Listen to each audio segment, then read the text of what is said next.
Në seancën e sotme të Kuvendit Komunal të Ulqinit, këshilltarët miratuan propozimin e ndërmarrjes publike ujësjellës dhe kanalizime për uljen e tarifave të ujit dhe kanalizimit. Ky vendim përfaqëson një ndër ndryshimet më të rëndësishme në politika tarifore të viteve të fundit dhe do të sjellë lehtësim të ndjeshëm financiar për qytetarët. Sipas propozimit të miratuar, pjesa fikse e furnizimit me ujë do të ulët nga €3.74 në €1.45, që përfaqëson një ulje prej 61%. Në total, ulja mesatare e përgjithshme për konsumatorët do të jetë mbi 40%, çka do të reflektohet drejt për drejt në faturat mujore të familjeve, u shpreh ndër të tjera drejtori i ndërmarrjes publike ujësjellës dhe kanalizime, Ajet Zaga. Ashtu siç e ndojët edhe ju, domethënë sa po përfundojnë domethënë pika e renditës për sa i përket çmimores së ujit.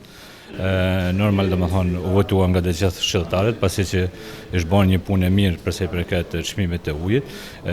Disa punë që i kemi ndërmarrë domethënë kanë filluar me nap rezultatin dhe tani kemi në një total domethënë zbritje të çmimit të ujit për 40%, kur shikojmë në total të gjitha ato pikat që përbëjnë çmimin e ujit. Ka pasur reagime kur kemi pasur çmimin e lartë. Tani kemi zbritjen fatmirësisht, a mund të themi ndoshta në kohë sa do zgjas apo si shkon kjo caktimi i çmimit të ujit? Duhet të kemi parasysh se caktimi i çmimit bëhet nga enti rregullator, domethënë që është institucioni i Shtetit të Malit të Zi, dhe ato formojnë çmimin e ujit. Ato shka mund ne, domethënë si ndërmarrje në japim dhënat, por domethënë formulimi i çmimit vjen duke marrë parasysh domethënë 3 vitet e kaluara dhe jep çmimin. Dihet që vitin e kaluar kemi pas një ngritje për shkak të ligjit që ka hyrë në fuqi për të ardhurat e punëtorëve, edhe ajo ka ndikuar që të rritë çmimi. Por masat kanë vazhduar, domethënë, dhe tash kemi një rezultat shumë më të mirë për sa i përket. Domethënë kemi një zbritje prej 40%, edhe shpresoj që domethënë edhe vitet e ardhshme do të kemi rënje nëse vazhdojmë me këtë punë që kemi bërë deri tani.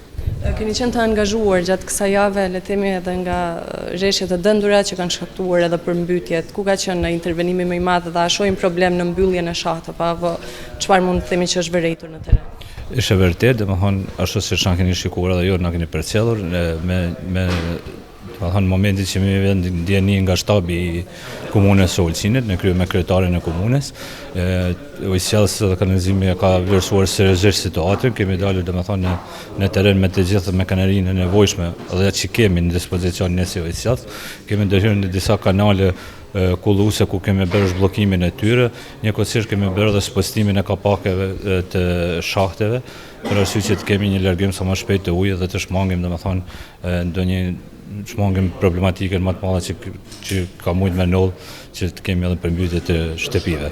Vendimi i sotëm shihet si një hap i rëndësishëm drejt përmirësimit të marrëdhënies ndërmjet qytetarëve dhe ndërmarrjes publike, duke kombinuar përgjegjësinë sociale me menaxhimin efikas dhe qëndrueshmëri afatgjat.